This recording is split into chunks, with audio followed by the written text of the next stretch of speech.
Hello friends, अस्सलाम वालेकुम and welcome to reality techs. दज्जाल के बारे में बहुत सी अहम अहादीस मौजूद हैं, लेकिन एक ख़ास हदीस में उसकी सही लोकेशन के बारे में कुछ अहम इशारे दिए गए हैं। ये वही हदीस है जो कई बार सुनी जा चुकी है, जहाँ एक दिन एक ईसाई रसूलुल्लाह सल्लल्लाहु अलैहि वसल्लम के पास आया और इस्लाम कबूल किया और अपनी हैरत अंगेज़ दास्तान सुनाई। उसने बयान किया कि हम चंद लोग अरब से मशरक़ की तरफ रवाना हुए। सफ़र के दौरान अचानक समंदर का मौसम बदल गया और हमारी कश्ती रास्ता भटक गई। कई दिनों तक हम बेसिमत सफ़र करते रहे, यहाँ तक कि एक दिन समंदर ने हमें एक नामालूम जजीरे के करीब पहुँचा दिया। बड़ी कश्ती को लंगर अंदाज करके हम छोटी कश्तियों में उस जजीरे पर उतरे, जहाँ हमें एक अजीब व गरीब मखलूक मिली। ये मखलूक मुकम्मल तौर पर सियाह रंग की थी और उसके जिस्म पर घने बाल थे।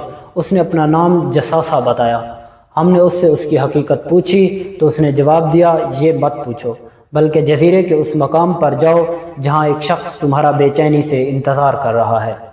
हम उस जगह पर पहुँचे जहाँ एक शख्स जंजीरों में जकड़ा हुआ था। जैसे ही उसने हमें देखा, उसने 3 सवालात पूछे। बेसान के दरख्तों के बारे में बताओ, क्या अब भी वहाँ फल आ रहे हैं? हमने कहा, वहाँ बहुत ज़्यादा फल पैदा होते हैं। उसने जवाब दिया, बहुत जल्द वहाँ कुछ भी बाकी नहीं बचेगा। बुहैरा तबरिया के बारे में बताओ, क्या उसमें पानी मौजूद है? हमने कहा, हाँ, ये पानी से भरा हुआ है। उसने कहा, जल्द ही ये भी सूख जाएगा। उस पैगंबर के बारे में बताओ, वो क्या कर रहे हैं? हमने जवाब दिया, वो मक्का से निकलकर मदीना आ चुके हैं। उसने पूछा, क्या वो वाकई मदीना पहुंच चुके हैं? फिर उस शख्स ने खौफनाक ऐलान किया, अब मैं तुम्हें बताता हूँ कि मैं कौन हूँ। मैं दज्जाल हूँ। बहुत जल्द अपनी जंजीरों से आज़ाद हो जाऊँगा और दुनिया के तमाम इलाके में जाऊँगा, और सवाए मदीना और मक्का के।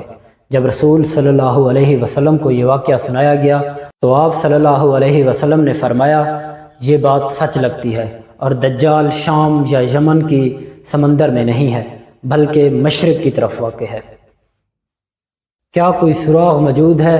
अगर दज्जाल मशरिक़ में है तो मदीना के मशरिक़ में मौजूद जजीरों को देखना ज़रूरी है।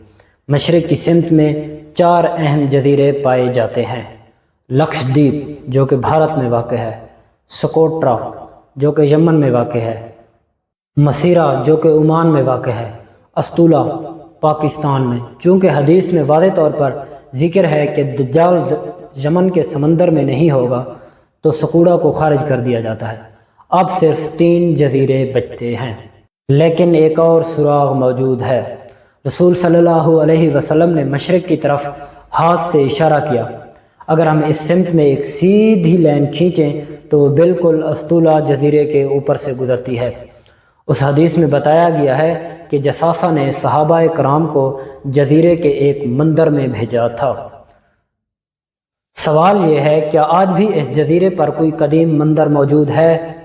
भारत के जजीरे लक्षद्वीप में ऐसा कुछ नहीं है, लेकिन पाकिस्तान के अस्तूला जजीरे पर एक कदीम मंदिर मौजूद है। लेकिन ये तो सदियों पुरानी कहानी है, तो ये मंदिर 40-50 साल पहले बना होगा। नहीं, ये मंदिर 2000 साल पुराना है और काली माता के नाम से जाना जाता है। काली माता और जसासा क्या कोई ताल्लुक़ है? हिंदू मत में काली माता को एक खौफनाक देवी तस्वर किया जाता है। उसका चेहरा खौफनाक है, उसका जिस्म स्याह है, और सबसे दिलचस्प बात, उसका जिस्म घने बालों से भरा हुआ है। क्या ये जसासा जैसी ही मखलूक नहीं है? अगर आज अस्तोला जजीरे पर जाएं तो दज्जाल वहाँ नज़र नहीं आएगा, लेकिन क्या वो आज़ाद हो चुका है? ये सवाल शायद कभी मुकम्मल तौर पर वाज़ेह ना हो, लेकिन एक और हैरत अंगेज़ चीज़ सामने आती है।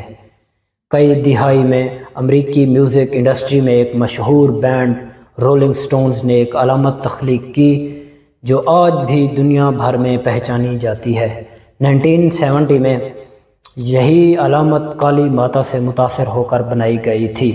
यही बैंड मगरबी मौसीकी की दुनिया में सबसे ज़्यादा असर व रसूख रखने वाला ग्रुप बना और उन लोगों का सदी का सबसे मशहूर लोगो माना जाता है। क्या ये सब महज इत्फाक है? जसासा की शक्ल और काली माता की मुमासलत, दज्जाल के जजीरे का इशारा استولا کی طرف، ایک قدیم مندر جو آج بھی اس جزیرے پر موجود ہے اور مغربی موسیقی اور فلم انڈسٹری میں اس کی علامت کا نمایاں کردار، یہ سب اتفاق ہو سکتا ہے یا شاید نہیں۔ اتنا ہی۔ اگر ویڈیو پسند آئے تو چینل کو سبسکرائب کریں اور بیل آئیکن کو لازمی دبائیں۔